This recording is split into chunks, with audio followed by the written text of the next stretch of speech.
Այսօր առանձնահատուկ օր է, եւս մի անգամ մենք հնարավորություն ունենք Տիրոջ սեղանից օգտվելու ոչ թե ուղղակի հացն ու գինին ընդունելով, այլ օրհնությունը, որն որ Աստված մեզ համար պատրաստել է, ու ամեն անգամ, երբ որ մենք մոտիկանում ենք այս սեղանին, հիշելով մեր Տեր Հիսուս Քրիստոսի մահը, համոզված գիտենք, որ մենք ինքներս մեզանով ոչինչ չենք կարող անել, մենք միայն դժոխք կարող ենք գնալ, ու եթե Տիրոջ մահը չլիներ, փոխարինական մահը, заместительная смерть, մենք երբեք չենք կարողանա հավիտենական կյանքի հույս ունենալ, ապրելով այս ֆիզիկական կյանքի մեջ, հավատալով, որ Տերը կա, Աստված գոյություն ունի եւ Հիսուս Քրիստոսը մեր Տերն է,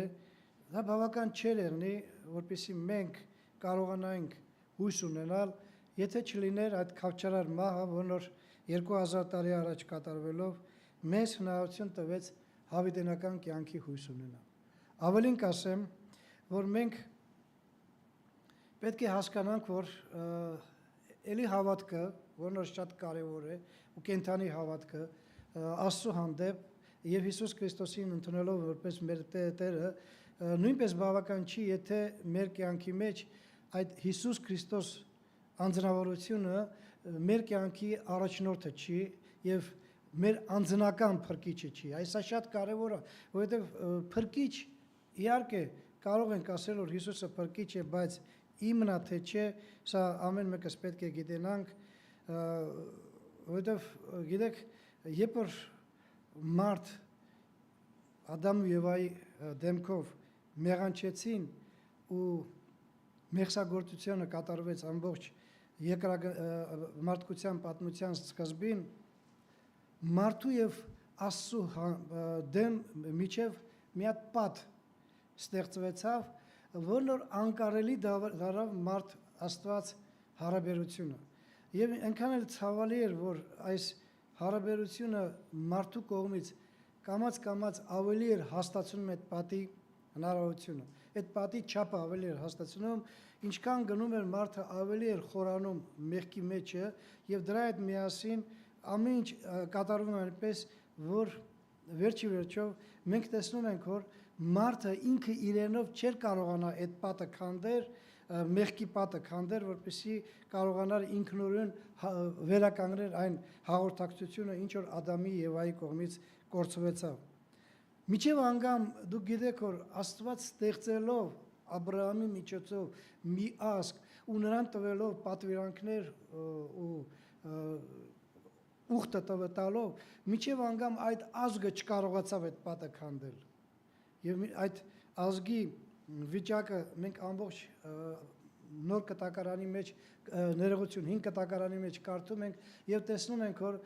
երբ որ արդեն մեր Տեր Հիսուս Քրիստոսը պետք է գար այստեղ ու այստեղ գտնվում էր այստեղ, ու հետո էլ ինքը մարգարեացավ, որ ժամանակ կգա, որ պետք է էլի գամ, այն ժամանակ տեսնելով այն ժամանակվա հավատացյալ կոչված մարդկանց վիճակը, ինքը մի այսպիսի հարց տվեց. երբ որ ես երկրորդ անգամ կգամ, հավատ կգտնեմ թե չէ։ Ու այսօր մենք տեսնում ենք, որ աշխարհը ոչ մի տեսակի չի վերականգնվել այդ մեղավոր վիճակից ու ավելի խորանում է այդ վիճակի մեջ։ Ցավոք սրտին իր այդ քաշելով նաև այն մարդկանց, ովքեր որ իրանց քրիստոնյա են անվանում։ Քրիստոնեությունը միջև անգամ մարդուն հնարավորություն չի տալի, որպեսզի այդ պատը քանդի, երբ որ մարդը ուղղակի քրիստոնյա է կոչվում, այլ ոչ թե ինքը Քրիստոսի հետևորդ է։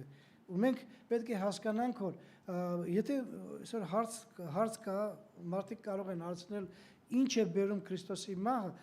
իհարկե շատերը կարող են ասել, Քրիստոսի մահը մեզի ազատում է հավիտենական կորստից։ Իրականում դա այդպես է։ Եվ մենք կարող ենք ասել այո եւ ամին։ Նրա մահը մեզ ազատում է հավիտենական կորստից։ Բայց գիտեք, Այստեղ կա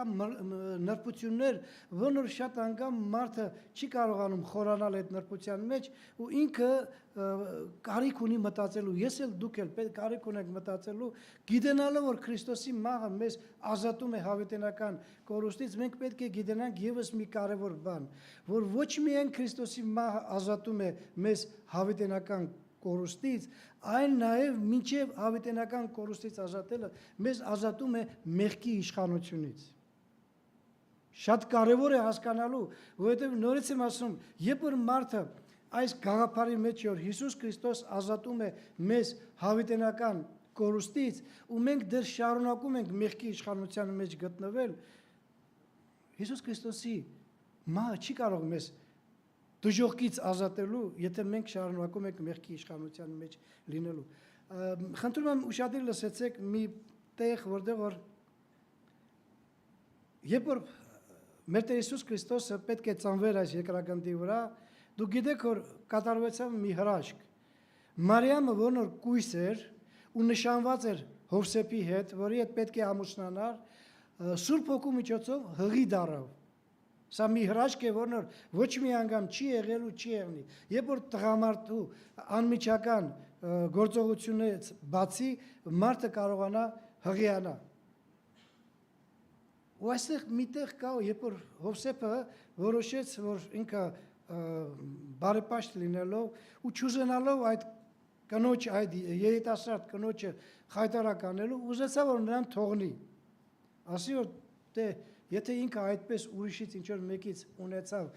հղիացավ, ուրեմն նա ինձ պետք չի, բայց ես գիտեմ, որ եթե ես ձենձնացնեմ մարդկանց ու ասեմ, որ այսպեսի բան է կատարվել, նրան անպայման կքարկոծեմ։ Դա հրեական օրենք էր, որն որ պոռնոգության պատճառով քարկոծում էին մարդկանց։ Ու դրա համար որոշեց արձակել ծածուկ, բայց միևնույն ժամանակ ինքը այդ օրը երբ որ քնած էր, մինչև նրա մտածածը իրականացնելու երազում եկավ հրեշտակը։ Շատ լսեցեք ինչ կատարվեցավ այն ժամանակ։ Մատթեոսի առաջի գլխի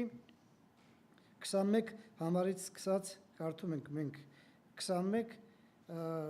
ներողություն 18-ից մինչև 21 համարը։ Շատ լսեցեք։ Եվ Հիսուս Քրիստոսի ծնունդը այսպես էր։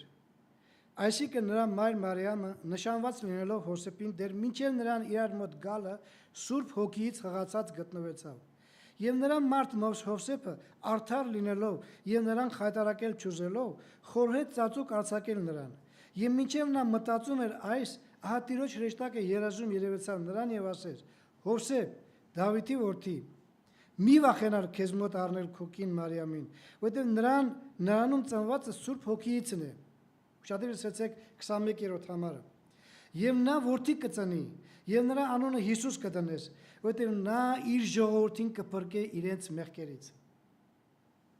Ասում եք, մեր Տեր Հիսուս Քրիստոսը բացի դրանից, որ մեզ պետք է փրկի հավիտենական կորուստից, մինչև այդ նա պետք է փրկի մեզ մեր մեղքերից։ Որովհետև երբ որ մարդը մեղքի իշխանության տակ է, մենք հինգշաբթի օրը բավականին խոսացինք այդ դրա մասին, որովհետև մարդը ինքը իրանով ազատ չի կարող լինի։ Մարդը կամ պետք է լինի մեղքի ծառա, կամ պետք է լինի Աստծո ծառա։ Ուրիշ ձևի ասեմ, եթե ռուսերեն են ասում ռաբ, ստրուկ, կամ պետք է մեղքի ստրուկ լինի, ռաբ գրիխա, իլի սատանի, կամ պետք է լինի մեղքի Աստծո ծառա, կամ Աստծո ստրուկը։ Ուրիշ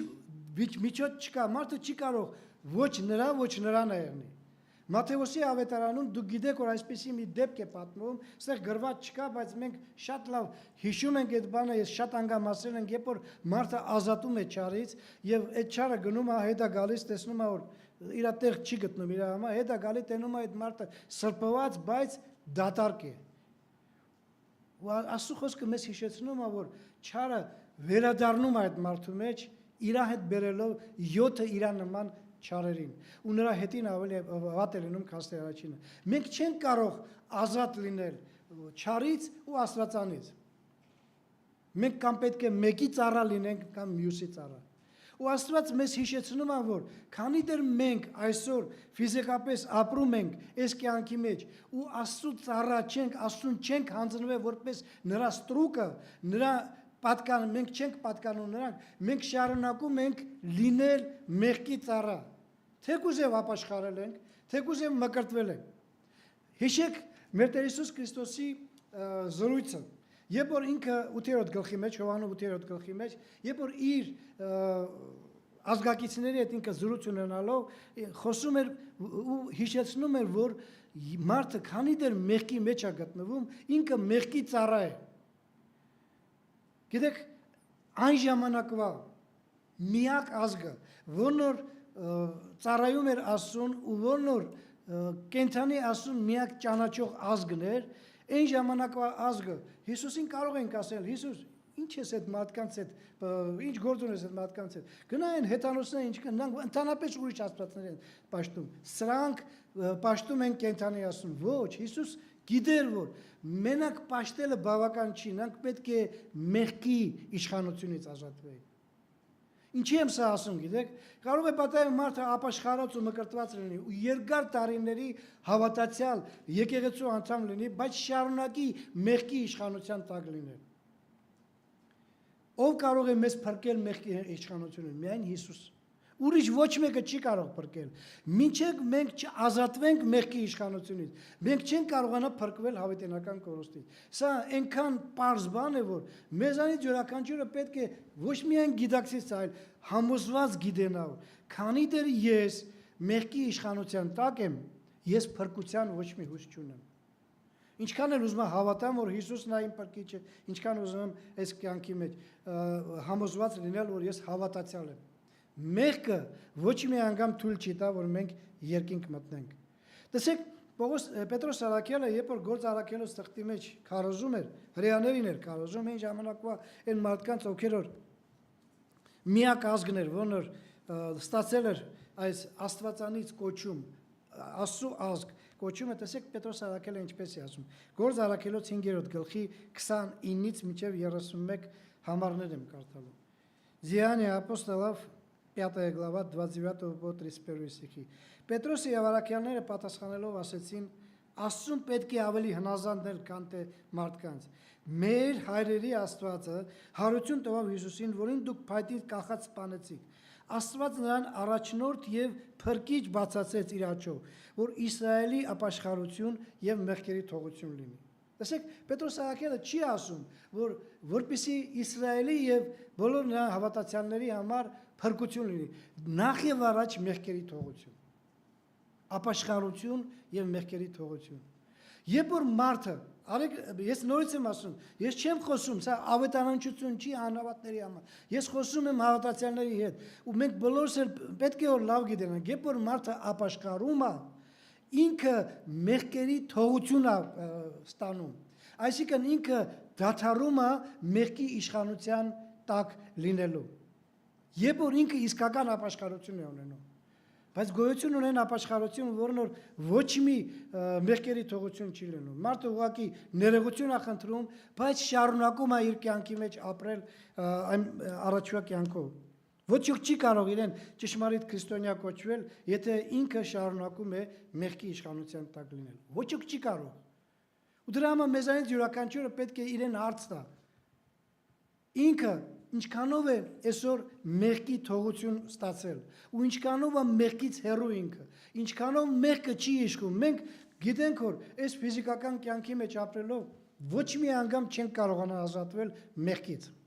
Ցավոք սրտին այս մարմինը, որն մենք կրում ենք մեղքի մարմինը, անիծյալ է ու ամեն անգամ այս պատերազմի ժամանակ մենք տեղ-տեղ թուլանում ենք եւ թույլ ենք տալի, որպեսզի այս մարմինը մեզ քաշի դեպի մեղքը։ Բայց մի բան է, երբ որ մենք մեղանչում ենք, ու ուրիշ բան է, երբ որ մենք շարունակում ենք մեղքի իշխանության տակ լինելը։ Նայեք Եփեսացոց առաջի գլխի 4-7 համարները, նույն Պողոս Արաքյալը ինչպես է ներկայացնում մեզ այս կարևոր գաղափարը, որպեսզի մեզանից յուրաքանչյուրը մտածելու բան ունենա։ Եփեսյանам 1 глава 4-7 стихи։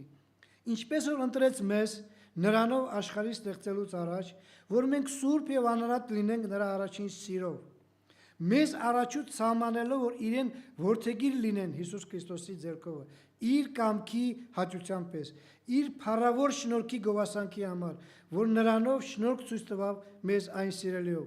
որով ունենք փրկություն նրա արյունով,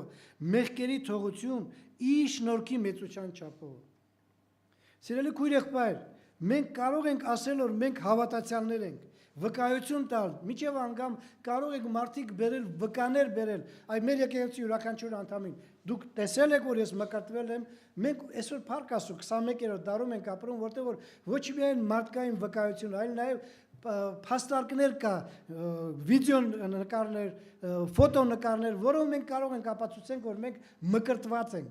բայց նորից եմ ասում, մի բան է, երբ որ ես մկրտված եմ, ուրիշ բան է, ես որ ազատված եմ մեղքիցը ու մեղքի իշխանության տակ չեմ։ Մի անգամ, երբ որ մենք վկայում ենք, որ մենք հավատացյալ ենք, բայց շարունակում ենք մնալ մեղքի իշխանության տակ, արեք ցենց մի բան ասենք։ Եկեղեցում կարող է պատահի քո մասին շատ բան չգիտենան մարդիկ։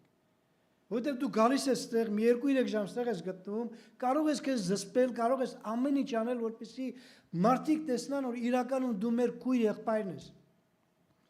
Ինչ է կատարում աշխարհում։ Երբ որ դու շրջապատված ես անհավատ ու անաստված մարդկանցով,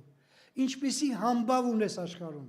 Աշխարհը կարող է վկայել քեզ քո մասին, որ դու իրականում փոխված մարդ ես։ Աշխարհը կարող է վկայել քո մասին, որ դու ժամանակին շատ սխալներ ես գործում, բայց այսօր դու ապրում ես մի կյանքով, որն որ մեղքից հեռու կյանք է։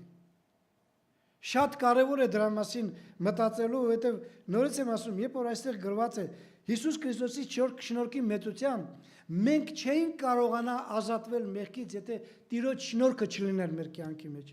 Տիրոջ զորությունը չլիներ մեր կյանքի մեջ։ Ու մենք երբ որ մեղքի իշխանության տակ մնալով վկայում ենք, որ հավատացյալ ենք, մենք դրա հետ միասին ամենացավալի վկայություն ենք տալի, որ Հիսուս Քրիստոս ուժ չունի մեզ մեղքի իշխանությունից ազատվելու։ Որովհետև մենք վկայում ենք, որ հավատացյալ ենք, Հիսուս Քրիստոսի հետևորդ ենք, բայց շարունակում ենք մեղքի մեջ մնալու, մեղքի իշխանության տակ լինելու։ Մտածենք սրա մասին, որովհետև մենք մի քիչ հետո պետք է ընդունենք սեղանի բարիքները, ու մենք կարող ենք ընդունել այս սեղանի բարիքները որպես մեզ համար օրհնություն, եթե մենք մեղքի իշխանությունից ազատված ենք, եւ կարող ենք ընդունել սեղանի բարիքները որպես դատապարտություն, եթե մենք շարունակում ենք մնալ մեղքի իշխանության տակ։ Հիմա ես չեմ ուզում կոնկրետացնել, թե ինչպիսի մեղքեր կարող ենք մեր կյանքի մեջ ունենալ ու ինչպես կարող ենք մենք արդարանալ այդ մեղքերից, մտածելով, որ այսպես կամ այնպես է, բայց մի բան կա, որ մենք բոլորս պետք է հասկանանք։ Մենք ապրում ենք այս ֆիզիկական կյանքի մեջ միայն մի հույս ունենալով, որ մենք հավիտենական կորուստից ազատված հավիտենական կյանք ենք գնում, որովհետև մենք ազատվել ենք մեղքի իշխանությունից։ Նայեք, Պողոս Արաքելը իր սիրելի աշակերտին ինչպես է ներկայացնում, ու դա ներկայացնելով իր աշակերտին մեզ բոլորիս էլ է ասում, որպեսզի մենք մտածենք դրա մասին։ 2 Տիմոթեոս 2 գլուխ 19 համարը։ 2 Тимофея 2 глава 19 стих։ Բայց Աստծո հաստատ հիմքը կանգնած է եւ այս կնիքը ունի թե Տերը ճանաչում է նրանց, որ իրենն են։ Եվ թե ետ կենան անիրավությունից այն մարդ ամենը, որ Քրիստոսի անունը կանչում են։ Տերը մեզ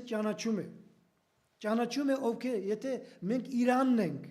մենք կարող ենք վկայել, որ մենք Տիրոջն ենք, բայց մենք համոզված ենք, որ Տերը մեզ ճանաչում է որպես իրանը։ Ու Տերը բացատրում է իր առաքյալի միջոցով, որ նրանք ովքեր որ իր անունը կանչում են, ովքեր որ ասում են, որ ես Հիսուս Քրիստոսի անունն եմ կրում, այդպիսի մարդիկ պետք է ետ կենան անիրավությունից։ Որովհետև նորից եմ կրկնում, երբ որ մարդը ապաշխարել ու մկրտվել է, բայց շարունակում է մնալ մեղքի իշխանության տակ, մենք բոլորս շատ լավ գիտենք, որ մեղք գործողը երկնքի արքայությունը չի կարող ժառանգել։ Մեղքի իշխանության տակ գտնվող երկնքի արքայությունը չի կարող ժառանգել։ Հայտնության գրքի մեջ Աստված Հովհաննես Արաքյալի միջոցով մեզ մի կարևոր գաղափար է տալի, որ մենք մտածելու բան ունենք։ Վերջի 21-րդ համարի վերջի համարում այսպես է գրված. Откровение 21 глава 27 стих. Եվ բնավ չի մտնի նրա մեջ, այսինքն երկնքի արքայության մեջ, ոչ մի անմաքրություն անող, եւ բացություն եւ ստություն գործող, բայց միայն նրանք, որ գարի կյանքի գրքի մեջ գրված են։ Երեք կարևոր մեղքի տեսակներ են ներկայացված այստեղ, որն որ շատ տարածված է ամբողջ մարդկության մեջ։ Մեկը անմաքրություն, մեկը բացություն, մեկը ստություն։ Մենք ստության մասին խոսացինք, չէ, որ մարդը ինչքան էլ ուզում է ինքը իրան զսպի, տեղ-տեղ սայթակում է անգնում է։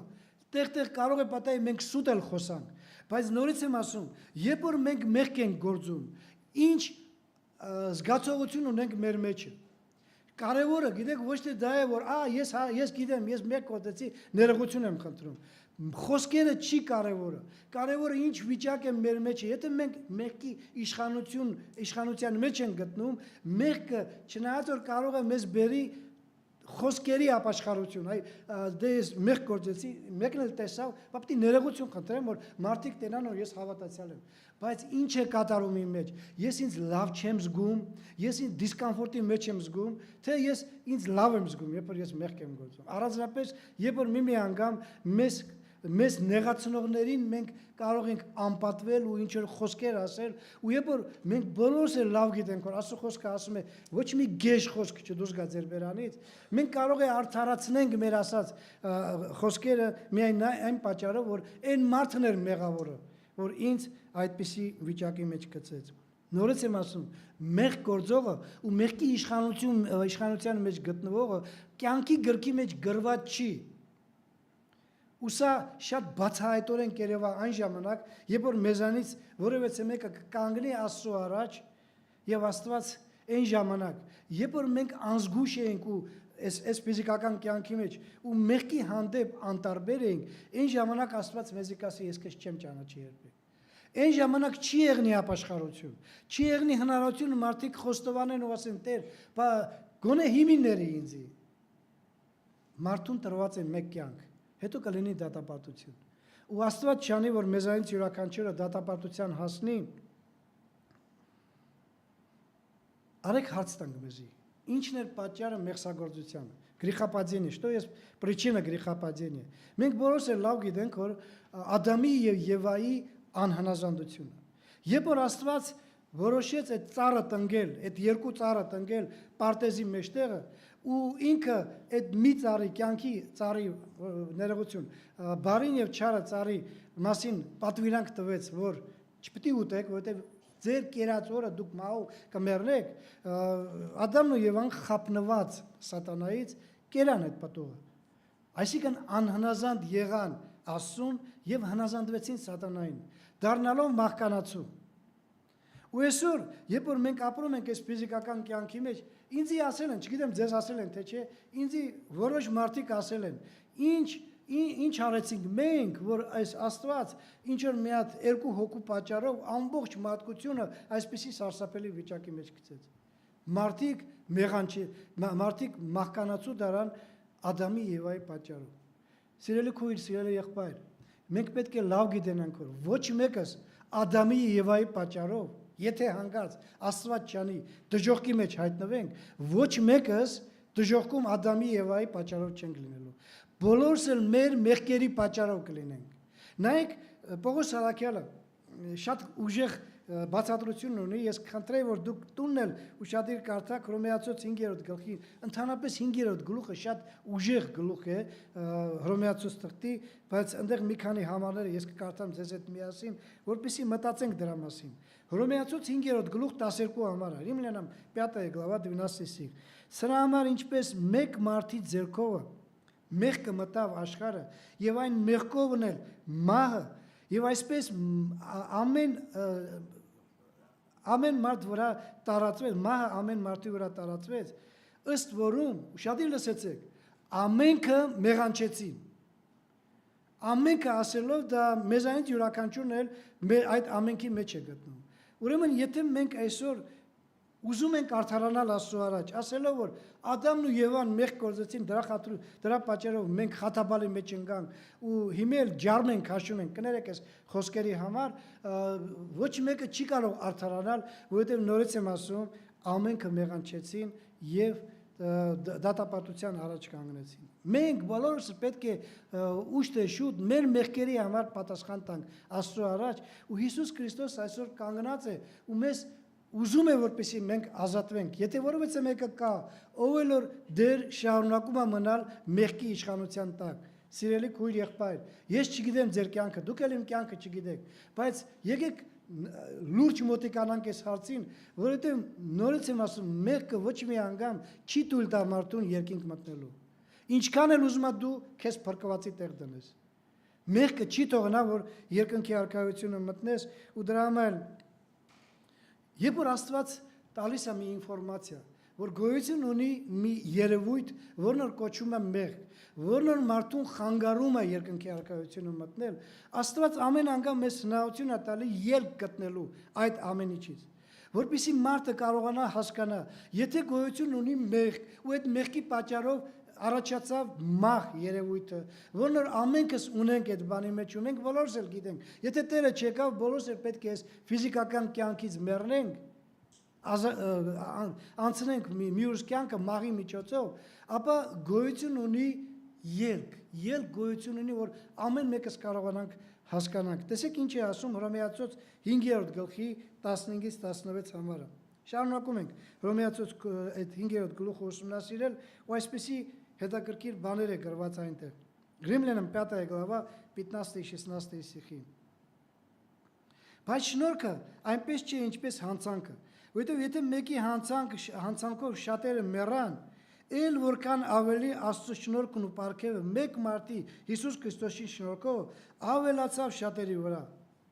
Եվ պարգևը այնպես չէ, ինչպես այն մեկ մեղանչողի եղածը, որովհետև դատաստանը այն մեկ մեղքիցը դեպի դատապարտություն տարավ, բայց շնորհքը շատ մեղքերից արդարության մեջ է տանում։ Նայեք, Պողոս Արաքելը ոնց է խոսում մեղանչողի ու մեղքից ազատված մարդկանց մասին։ Մեկը խոսում է անցյալով, որ այն մեկ մարդու միջոցով մեղքը մտավ աշխարհը եւ բոլոր մարդիկ մեղանչեցին ու Աստծո փառքից պակասել են։ Մյուս կողմից կա գոյություն այդ ներկա վիճակը, որն որ մեր ապագայի հետ է կախված, որ մենք պետք է հասկանանք։ Մենք ունենք ընտրություն։ Եթե մեկ մարդու միջոցով մեղքը մտավ ու այդ մեղքը տարածվեց ամբողջ մարդկանց վրա, կա եւս մեկ անձնավորություն, մեկ երկրորդ Ադամ, այսպես են ասում, կամ վերջի Ադամը, որն որ Հիսուս Քրիստոսն է, որի միջոցով մարդիկ արդարանում են։ Սա process է, որն որ կատարվում է մինչև մարդու կյանքի վերջը։ Մենք արդարության գործոնի մեջ ենք գտնում, մենք արդարանում ենք այն մեղքից ու մեղքերի թողություն ենք ստանում միայն եւ միայն այն ժամանակ, երբ որ դիմում ենք Քրիստոսին,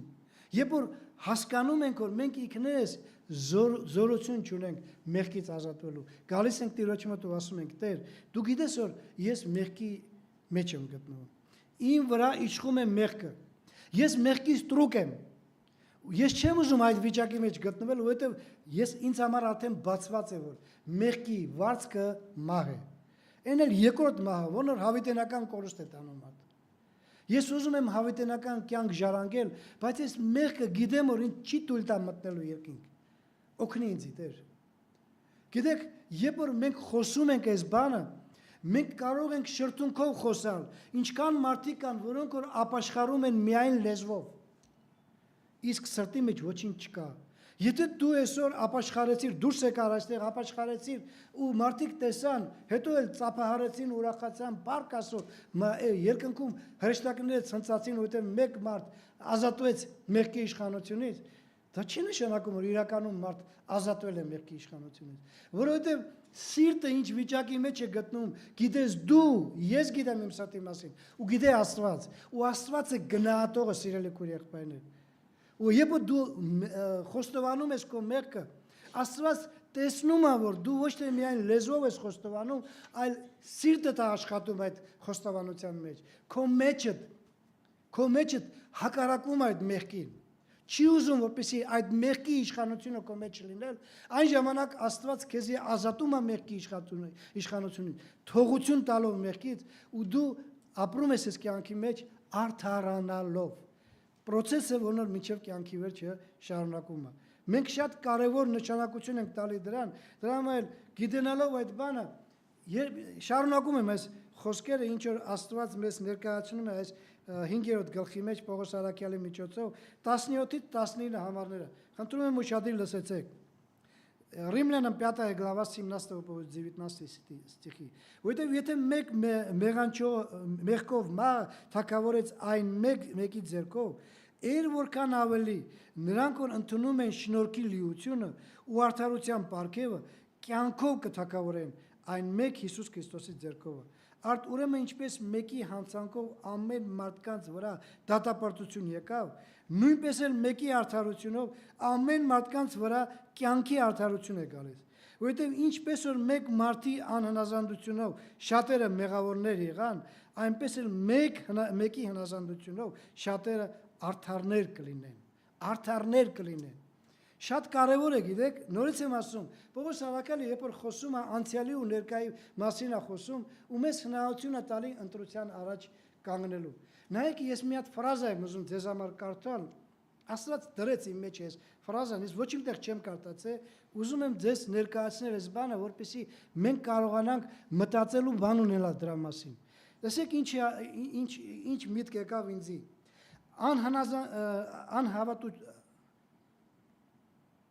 Անհնազանդությունը մարդուն կորցնել տվեց Աստծու հետ մտերմությունը, բայց մարդը չկորցրեց դատողությունը։ Մարդը չդարավ անասունի նման, անմիտ։ Աստված թողեց մարդուն մարդ լինելը, որը ի տարբերություն մյուս մարմնավոր արարածների ունի մտածելու եւ արտահայտվելու հնարավորություն։ Հասկանում եք, չէ՞։ Երբ որ Աստված մեղքի պատճառով մարդը ներողություն, մեղքի պատճառով հեռացավ Աստվածանից, Աստված չխլեց մարդուն միտքը ու մտածելու ունակությունը, արտահայտվելու ունակությունը։ Մենք ունենք այդ հնարավորությունը։ Մենք երանելի արարածներ ենք։ Մենք Աստծո գլուխգործոցներ ենք շարունակելով մնալ մեղքի մեջ, որպեսզի մենք կարողանանք դատողություն ունենալ եւ կարողանանք մտածելու ունակություն ունենալ։ Բայց մի բան կա, որ մեզանից յուրաքանչյուրը պետք է հասկանա։ Երբ որ մենք ունենք այդ բանը, բացի դրանից որ երանելի ենք, մենք ունենք նաև պատասխանատվություն։ Երբ որ Աստված մեզ թողեց դատողության ու արտահայտության հնարավորությունը, մենք պատասխանատու դարանք Աստծո առաջ, որ մենք հասկանում ենք, որ ուր է տանում մեզի մեղքը։ Ու մենք հնարավորություն ունենք, որպեսզի մեղքը թողնելով Աստծո արդարության մեջ լինենք։ Սա շատ կարևոր է, որպեսզի մեզանից յուրաքանչյուրը մտածի, այստեղ երկու կարևոր խոսք կա։ Մի խոսք կա, որ երեք համարի մեջ երկու անգամ կրկնում է, որովհետև։ Այս որովհետևը մեզ հնարավորություն է տալի հասկանալու մեր անցյալը ու ներկան։ Ինչպիսին էր անցյալը, որ մենք մեղքի իշխանության տակ գտնվելով ապրում ենք այս ֆիզիկական կյանքի մեջ, չնայած որ հավատացյալ ենք կոչվում, գնում ենք դեպի հավիտենական կորուստը։ Ու բոլորս շատ լավ գիտենք։ Դրա համար էլ մենք ապաշխարեցինք ու դրա համար էլ մենք մկրտվեցինք, որպեսզի այդ մեղքի իշխանությունից ազատվենք։ Ներկա ժամանակը, որովհետև այդ խոսքը մեզ ներկա ժամանակը հնարավորություն է տալի, որովհետև այս անցյալի մեր մեղքի մեջ գտնվելը ու ներկայի արդարության մեջ գտնվելը մեզ հնարավորություն տալի ապագայի մասին համոզված լինելու։ Երբ որ մենք անցյալում մեղքի մեջ էինք, հիմա մենք արդարության մեջ ենք գտնում, մեղքի իշխանությունից ազատվելով, մեր ապագան ապահովված է հավիտենական կյանքով։ Բայց երբ որ մեր անցյալն ու ապագան նույն վիճակի մեջ է գտնում, անցյալում էլ մենք մեղքի մեջ ենք գտնում, ներկայումն էլ մենք մեղքի մեջ ենք գտնում, մեր ապագան մշուշի մեջ է գտնում։ Ես չեմ ասում, որ մենք 100%-անից կորուստի մեջ ենք գտնում, բայց կգա թե չի այն ապաշխարության հնարավորությունը։ Դուք հիշում եք, նորից մի անգամ եմ հիշեցնում ձեզի 8-րդ գլուխը Հովհաննես Ավետարանում, երբ որ հրեաների հետ խոսակցություն եղավ մեր Տեր Հիսուս Քրիստոսին։ Մեր Տեր Հիսուս Քրիստոսը բացատրում էր, որ դուք մեղքի իշխանության տակ եք գտնում։ Նրանք ասում են, չէ, մենք Աբրահամի զավակներ ենք։ Հիսուսը ասում էր, որ մեղքը գործողը երբեք ազատ չի կարող լինի։ Իրանք ասում են, մենք Աբրահամի զավակներ ենք, դրա համար մենք ազատ ենք։ Հիսուսը ստիպված էր այդ մարդկանց ասելու. ձեր հայրը Աբրահամը չի, ոչ էլ Աստված է, ձեր հայրը Սատանան է։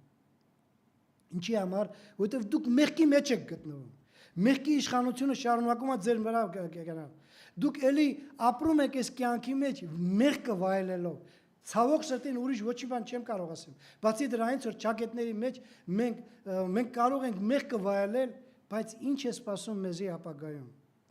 Սիրելի քույր եղբայր, եթե մեկ անգամ արդեն մեզ համար բացված է մեղքի ավերիչ գործողությունը, երբ որ մեկ անգամ մենք հասկացանք, թե մեղքը մեզ ուր է տանում, ու մենք էլի շարունակում ենք այդ մեղքը սիրել, ու մի անգամ այդ մեղքի մեջ գտնվելով ապրել այս կյանքի մեջ, մտածելով որ դե ինչ է որ բաներ կա բաներ այնտեղ մարդասպանություն, գողություն, ես իմ էլի ուրիշ շատ բաներ, որոնք մենք հեռու ենք դրանից, բայց կներեք, բայց կան բաներ, որոնք որ այս կյանքի մեջ հասարակ բաներ են, ու նրանք չեն կարող մեզի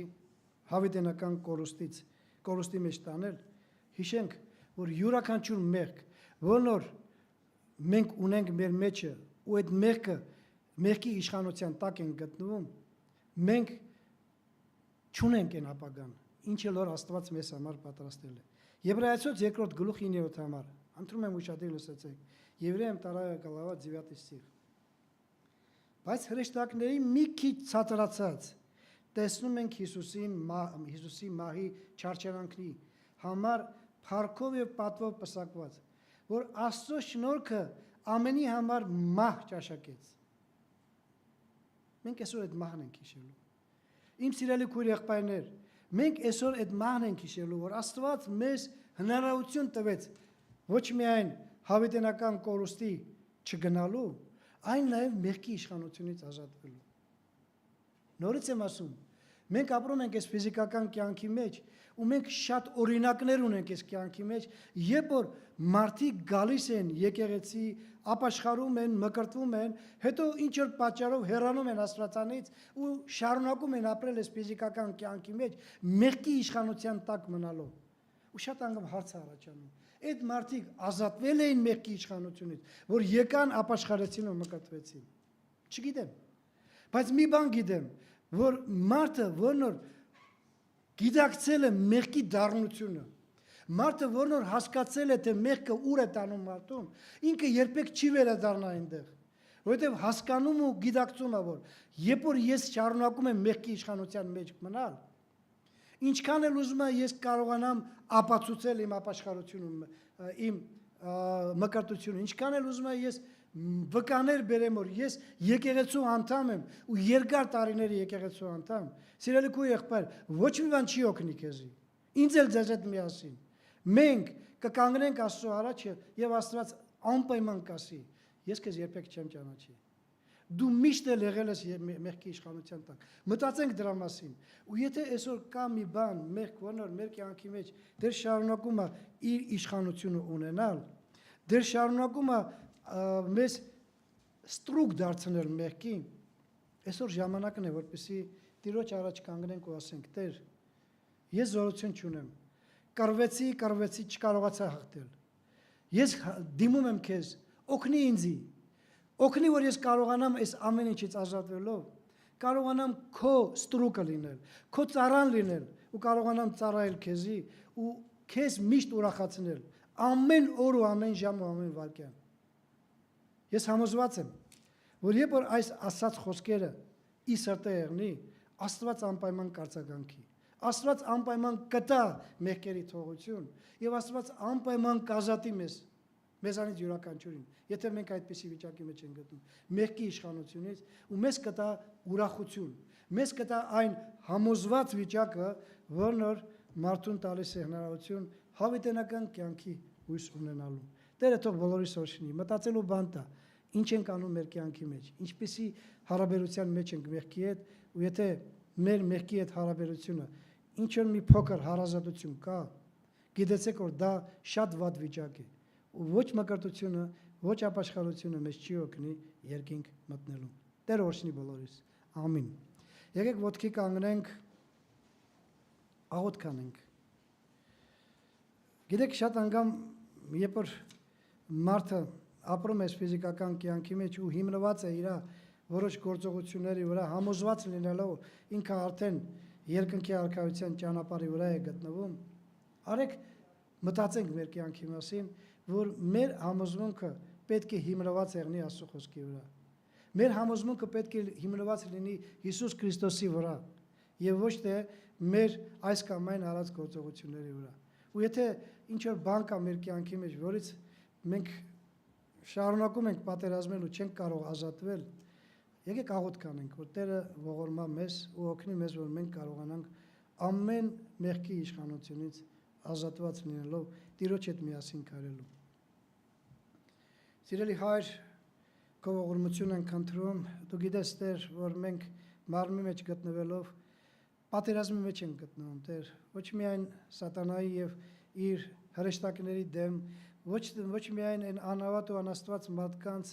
կատարած գործողությունների դեմ, այլ մեր մարմնի դեմ էլ, Տեր, որ մենք կրում ենք այս մեղավոր մարմինը, գիտենալով, որ նա մինչև մեր կյանքի մեջ հանգիստ չի թողնա։ Գիտենալով, որ ամեն ինչ անում կանի, որ մենք դեպի մեղքը գնանք, Տեր։ Գիտենալով, որ այս մարմնի ցանկությունը մեր հոգու ցանկության հետ հակառակ է։ Եվ շատ անգամ թուլանալով եւ ապրելով այս կյանքի մեջ հոգեվոր թուլանալով մենք տեսնում ենք, թե ինչպես է այս մարմինը մեզ վրա տիրում։ Տեր, խնդրում աղաչում ենք, թե դու գիտես, որ մենք ոչ միայն այս մարմնի, մենք անօրեն աշխարհի մեջ ապրելով, մեր աչքերը, մեր ագաջները, մեր մարմինը ամեն ինչը տեսնում է, այս ամեն ինչը լսում է,